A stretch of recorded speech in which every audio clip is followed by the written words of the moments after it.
அஸ்ஸலாமு அலைக்கும் வரஹ்மத்துல்லாஹி வபரகாத்துஹு. சீரான பாதையில் எதிர்கால இளைஞர்கள். மாலிக் இப்னு ஹுவைரிஸ் ரலியல்லாஹு அன்ஹு அவர்கள் அறிவித்தார்கள், சம வயதுடைய இளைஞர்களான நாங்கள் நபி ஸல்லல்லாஹு அலைஹி வஸல்லம் அவர்களிடம் சென்றோம். அவர்களுடன் 20 நாட்கள் தங்கினோம். நபி ஸல்லல்லாஹு அலைஹி வஸல்லம் அவர்கள் இரக்க குணமுள்ளவராகவும் மென்மையானவராகவும் இருந்தார்கள்.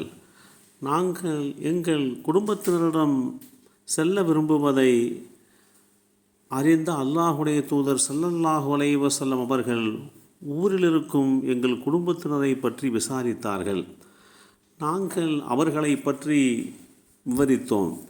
அப்போது அல்லாஹுடைய தூதர் ஸல்லல்லாஹு அலைஹி வஸல்லம் அவர்கள், உங்கள் குடும்பத்தினரிடம் திரும்பி சென்று தங்குங்கள், அவர்களுக்கு கற்றுக் கொடுங்கள், என்னை எவ்வாறு தொழக் கண்டீர்களோ அவ்வாறே தொழுங்கள்.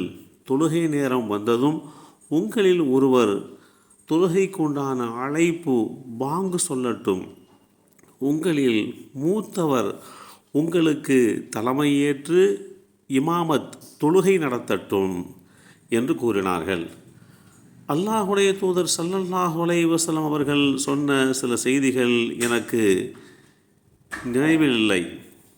இந்த செய்தி ஸஹீஹுல் புகாரியிலே 631 என்ற எண்ணிலே பதிவு செய்யப்பட்டிருக்கிறது. அல்லாஹுடைய தூதர் ஸல்லல்லாஹு அலைஹி வஸல்லம் அவர்கள் சீரான பாதையில் எதிர்கால இளைஞர்கள் தெளிவாக உருவாக்கப்பட வேண்டும் என்கின்ற கட்டமைப்பை ஏற்படுத்தினார்கள். அவர்களுக்கு என்ன தேவையோ அப்படிப்பட்ட போதனைகளை போதித்து கொடுத்தார்கள்.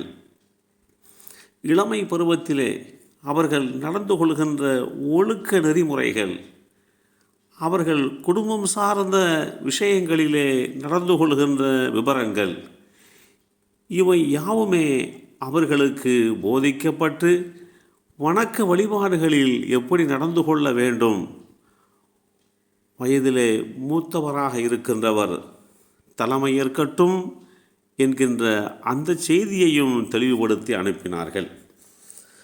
அபூ சயீதில் குத்ரி ரலியல்லாஹு அன்ஹு அவர்கள் இளைஞர்களை பார்க்கும் போதெல்லாம், அல்லாஹுவின் தூதர் ஸல்லல்லாஹு அலைஹி வஸல்லம் அவர்கள் யாரை குறித்து எங்களுக்கு உபதேசித்தார்களோ அந்த இளவல்களே வாருங்கள் வாருங்கள், சபைகளில் உங்களுக்கு தனி இடம் ஒதுக்கி தர வேண்டும் என்றும், நபிமொழிகளை உங்களுக்கு புரிய வைத்து மனப்பாடமிட வைக்க வேண்டும் என்றும் அல்லாஹுடைய தூதர் ஸல்லல்லாஹு அலைஹி வஸல்லம் அவர்கள் தனிப்பட்ட முறையில் எங்களுக்கு உபதேசம் செய்துள்ளார்கள் என்று கூறுவார்கள்.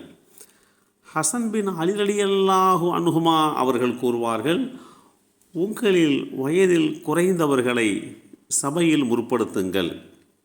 காரணம், அவர்கள்தான் தூய்மையான இதயத்துடன் இருக்கிறார்கள், கேட்பவற்றை விரைவாக மனப்பாடம் செய்வதிலேயும் வேகமானவர்களாக இருக்கிறார்கள். நபி ஸல்லல்லாஹு அலைஹி வஸல்லம் அவர்களுடைய காலத்திலும் சரி, அவர்களை அடுத்து வந்த அவர்களுடைய பிரதிநிதிகளுடைய காலத்திலேயும் சரி, எண்ணற்ற சீர்திருத்தங்களுக்கும் சிறந்த சமூக மாற்றங்களுக்கும் மறுமலர்ச்சிக்கும் இளைஞர்கள்தான் காரணமாக இருந்தார்கள். அப்படி அந்த இளைஞர்களை அல்லாஹுடைய தூதர் ஸல்லல்லாஹு அலைஹி வஸல்லம் அவர்கள் உருவாக்கினார்கள். இளமை என்பது பலமிக்க பருவமாக இருப்பதால் அல்லாஹ் அனைவருக்கும் முதுமையை தராமல் இளமையை மட்டுமே கொடுத்திருக்கலாமே என்கின்ற கேள்வி நமக்கு வரலாம். அல்லாஹுடைய ஒவ்வொரு செயலுக்கும் காரணம் இருக்கும். அந்த அடிப்படையில் முதுமையை தந்த காரணம் படிப்பினை பெறுவதற்காக. இளமை என்பது அது சரியானதொரு பருவநிலை என்பதையும், அல்லாஹுவை மறந்து வாழும் பருவம், பாவங்கள் மிகைத்திருக்கின்ற பருவம், அத்தகைய மனிதனை பார்த்து உமக்கும் முதுமை வரும், இப்போது நீ இப்படி இருக்கிறாய், நீ ஒரு காலத்திலே முதுமையை சந்திப்பாய் என்று அவர்களுக்கு பாடம் புகற்றுகின்ற வகையிலே முதுமையை அல்லாஹ் வழங்கியிருக்கிறான் என்பதை நாம் அறிந்து கொள்ள முடிகின்றது. எனவே இளைஞர்களாக இருக்கின்றவர்கள், எதிர்கால இளைஞர்களாக இருக்கின்றவர்கள் சரியான முறையிலே கட்டமைக்கப்பட வேண்டும். அவர்கள் சீர்திருத்தப்பட வேண்டும். ஒழுக்க நெறிகள் சொல்லிக் கொடுக்கப்பட வேண்டும்.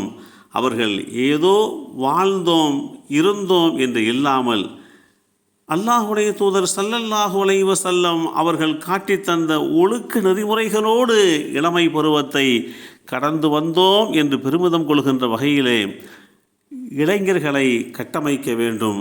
எல்லாம் வல்ல அல்லாஹு தஆலா அப்படிப்பட்ட ஒரு சூழலை உருவாக்கி தந்தல் புரிவானாக. அஸ்ஸலாமு அலைக்கும் வரஹ்மத்துல்லாஹி வபரகாத்துஹு.